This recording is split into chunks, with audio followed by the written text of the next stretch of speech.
away from going for that no gas 4-queen build at the beginning, something along those lines. He is staying away from gas for now. I have once in this tournament seen Leenock go for double gas out of this after just a 3rd queen and still put on like heavy roach pressure at the beginning. That was a beautiful game. Yeah, I agree with you though. I think we're going to see maybe a little bit longer game here, although he's already making 8 lings in total. Yeah, that's something where he doesn't want to show all 8. He wants to kill his SCV. He wants to secure both towers with these first 4, and then he'll bring the other 4 along. Well, actually 8 more. Yeah. So, wow, 12 lings right off the bat. Very interesting because if Polt keeps this orbital command at the top here, he's going to have a perfect wall. And even now, he can still just drop down 1 more structure, and he is actually going to be A-OK. And he has a few Marines out to do this. So what is Leenock hoping to accomplish with these first 12 lings? All right, so Leenock's hoping that there's no bunker. He's going to find that. Then he's hoping there's no wall at the front. And, you know, in this game, there isn't a full wall there. There's not a second supply depot guarding that. And these 2 Marines are in danger. They're going to chase these 4 Marines. They think those 4 Marines are the only things made, because in general, they are. Leenock, though, he's going to get an SCV kill with those 4 lings. He's going to try and lure these 2 Marines out of position so the other one's coming from the side.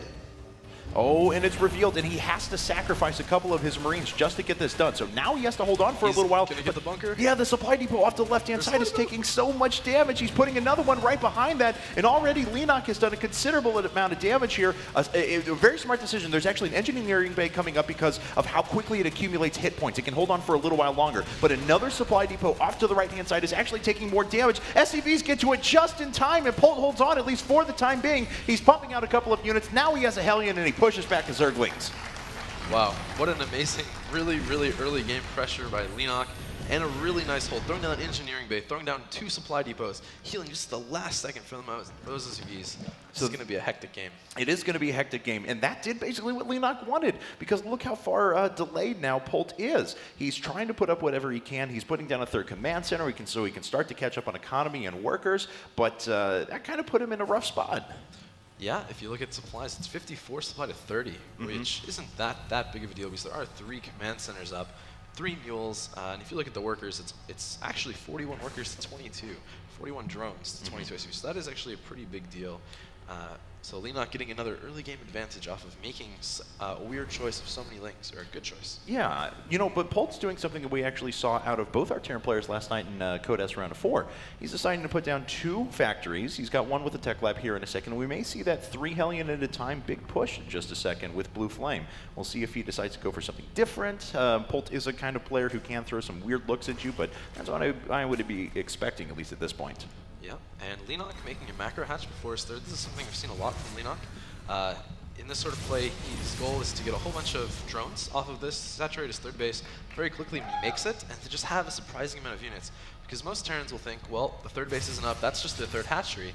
They can't have that many larvae. But Leenock, in the meantime, has been saving up larvae, doing a whole bunch of extra things with that 3rd macro hatch. That's such a rare treat for Zerg. And Leenock was always the kind of player that would sit back. We had a cheer for a drone killing an SCV. Yeah. Well done. You know, Leenock's always been a player who's been comfortable with sitting back on fewer bases, a little bit higher tech pressuring. I mean, historically, about a year ago when he started to become popular, was known for, you know, going for very aggressive 2-base bailing muta strategies. Obviously, that's fallen out of favor, but he's still in his comfort zone whenever he can tech up a little bit and put on pressure off of a bit fewer bases. Yeah, for sure. Leenock here isn't making a roach warren. He's going really quickly into Infestor. He's going to have a baneling nest and kind of a semi-wall at his front. Something you want to look at here is going to be all around this timing. These Hellions are moving out right now from Polt. They're going to, I believe, have... Oh, no, Blue Flame isn't even being researched. Yeah, so he decided to swap on to the Tech Lab factory, but didn't end up using it. And now look at this. Those same lings that were at the beginning of this game are actually forcing back all of the Hellions right now and just causing a little bit of mayhem.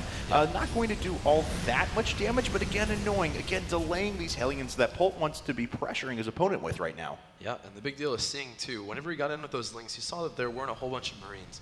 There is a build where there's a whole bunch of Hellions, a whole bunch of Marines, and that's almost an all-in. So he wanted to see if there were a bunch of Marines there. He sees they're not. So he, in this case, is going to assume it's not a Hellion Marine pressure right away. We do have an additional 3 barracks being put up right now, so there's going to be a lot of damage put on, but Leenock's morphing in some banelings, and he's just trying to keep Polt off his rhythm once again, and so far he's done a pretty effective job of doing just that, especially now that the Infestor count is starting to be added onto. Pathogen glands are far enough along that he can begin those. We'll see what damage he can do. There's not a lot here to defend, just a couple of Marines on the high ground, and these banelings are not going to be stopped. Yep, they're going to bust down those supply depots on in. And that siege tank is a goner if it can't be repaired up immediately, and boom goes the dynamite. It falls. The Hellions are actually just stuck out in the middle of the map. They haven't decided to retreat at the moment. More workers are going down. The 3 supply depots killed is so annoying, and Leenock is just continuing to disrupt. Polt wants to be getting in there and putting on pressure. He wants to be killing workers, but so far he just can't do it. Yeah, he's throwing him off his rhythm. That's one of those things. Polt probably would like to have used these Hellions. He would like to have been microing them there, doing them or using them for something, but he had to be focused back at home. He had to be looking at that defense. And look at that. Polt actually knew the exact middle of the circle of the creep there and started targeting down the destructible rock so that he could kill it without wasting a scan. That's incredibly heads-up play. That is. That's something that we don't see a lot of people do on Cloud Kingdom, and now maybe we will, hopefully. All right, well, 5 more banelings are morphing in. Does Polt have any more to defend behind this? He does have a siege tank now, so, and look at this. The floating orbital command is actually going to pick up on these units, so we'll see if Leenock decides to stop with this, if he's going to keep on moving in. Polt, though, with the double factories already, has been able to infest into his mech pretty effectively. And already a couple of the banelings being burrowed just to make sure any transferring SCVs over to that new third are taken care of. Look at this. 2 burrowed banelings. The Marines walking right over them. Oh! We didn't quite get to see it, but a whole bunch of Marines died right there. Yeah. Walked over the banelings. There's still 3 more left as a trap, and there's still a burrowed Zergling there, which is going to prevent the command center from landing too early. And Leenock has always been good about burrowing banelings. He's always been good about catching people off guard and running around with Zergling counterattacks like we're seeing this entire game. This is trademark Leenock play. And so far, he's been pulling it off perfectly.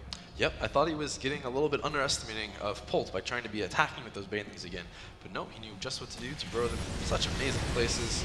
And to get set up now for this next pressure poke. Oh, and Fungal Growth catches a few of the Hellions. The Zerglings coming in to surround the remainder of those. Are there any more units out on the map? It's like actually that, you know, that was okay for Polt, I have to say. He lost all his Hellions. That's really bad for him. Leenock wasted a lot of Lings, though, and did throw out a lot of Fungal Growth, so he didn't exactly do any economic damage there. And Polt, of course, moving into pure tank Marine now.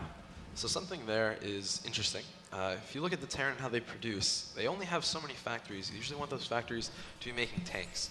And gas is a lot of they can't make too much without a lot of gas. So by killing those Hellions, it's actually killing time spent that could have been making tanks. But now Leenock's just going, making a whole bunch of Piston Terrans. He knows there aren't that many tanks because there were so many Hellions there. Yeah.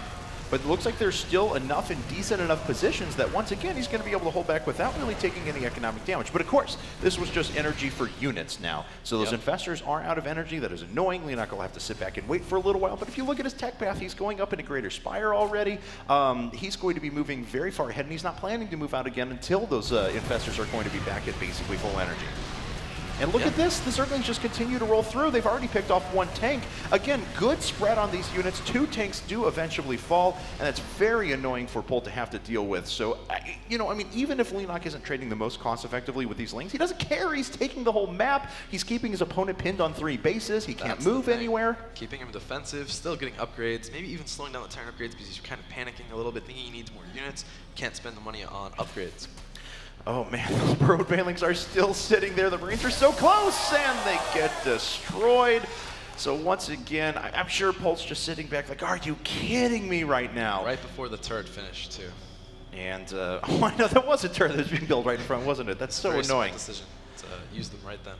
Well, a lot of burrowed infestors are making their way around the side. The Greater Spire is very nearly finished, and resources are aplenty for our Zerg players, so he's going to be able to morph in a lot of Broodlords in just a second. Yep, just like you said, he has a whole bunch of resources banked. He has a lot of infestor energy as well. I really like how Leenock is just kind of preventing him from moving out too easily. You know, just delaying him a little bit, hopefully waiting for those Broodlords to be able to come out, help him defend, and then push back Polt all the way to his base. There's almost no anti-air out there for Polt. He needs to be able to get a read on these very, very soon. He actually scans and sees the infestors running away, so he's tearing a few Marauders after those. But will the Marauders get close enough to see the Broodlords? Not yet. And you see there's only 8 Marines being produced at a time. There's not a single Viking on the map. And look at this, infested Terrans getting dropped down. Polt's decided that now is his time to try and strike, but he's moving right into the newly formed Broodlords, and he doesn't have a lot of anti-air to back this up. Yeah, Leenock played this really well, getting these Broodlords at an earlier time than normal. even having, like, not making that many banelings, only made the few to burrow, and now he's just able to push back Polt. Oh man, and the fungal growths were fantastic. The rest of the units are pinned down. The Broodlords can just keep advancing their way across the map. Polt's trying to rally in whatever he can, but now he's down 60 supply. He's still on those same 3 bases. He's mined out of his main. His economy is going down, and he has no answer to what's in the air. Exactly. Leenock's just putting the pressure on. From here, I can't see him running back. Just going to push these Broodlords, going to rally in a consistent stream of Zerglings. These Festers still have enough energy to land Fungals, throw Infested Terrans. If there are a few Vikings out, Vikings aren't even being made. He's just making more Renovacs. This Leenock managed to kill the last Renovacs with some nice Fungals and Infested Terrans. Polt's going to have to do some serious micro. He's not even on the map to be able to harass the Zerg back at home, which is what you see a lot of times in this situation. Well, and Polt especially is the kind of player who wants to get on the map and do some drops. It's kind of his trademark. It's what he does. One Broodlord is finally going to fall. He's taken out a lot of the energy from those Infestors, but if he only gets one Broodlord, that alone is not going to be enough. Still, look at that. Just 10 Marines out there to 11 Infestors, 4 Broodlords still remaining. There's GG. Leenock takes the set 2-0. He moves into the winner's bracket finals to face Violet. Nicely played by Leenock. Yeah, that was just really smart the whole entire way. His entire game plan was focused around keeping Polt pinned into the 3 bases that he had initially started with, or 2 actually, as it was at the very beginning. He prevented a 3rd for so long. It was a seminar on how when you get an early lead, to follow it through, to keep pushing your advantage, keep getting a little more advantages after each time. Yeah, so that is actually that set in the books. We're going to move to our next one here in just a second, which is going to be MVP Sniper, now a GSL Code S finalist, going up against Liquid Hero. Hero!